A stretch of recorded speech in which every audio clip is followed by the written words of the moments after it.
ازاي تسحب عينة دم من السي في ال؟ ازاي تسحب عينة دم من السنتر؟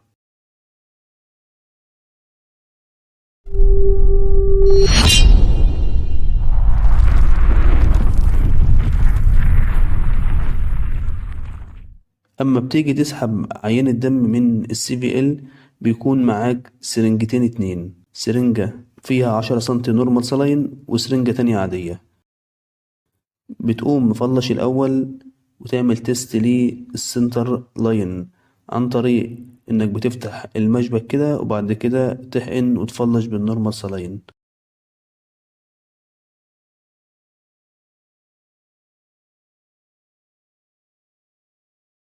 بعد ما تفلش بالنورمال سلاين واتأكدت إن هي تمام، تبدأ تسحب عينة دم. بتسحب حوالي 10 سنتي كده، وبعد كده تحط ال10 سنتي دول جنبك.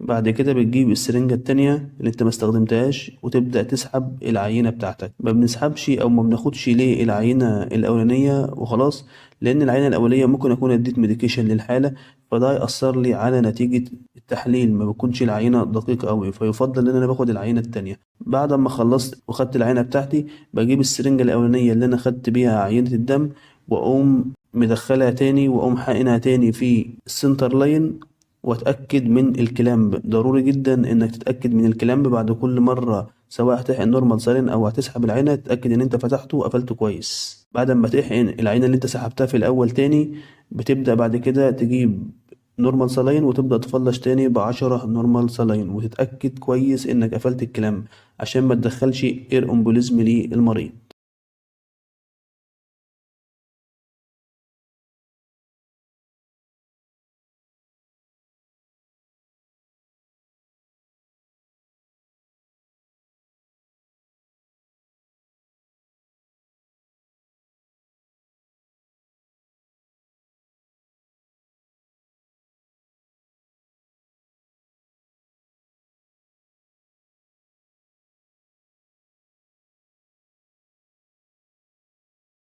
وإلى اللقاء في حلقة جديدة على قناة السينيور.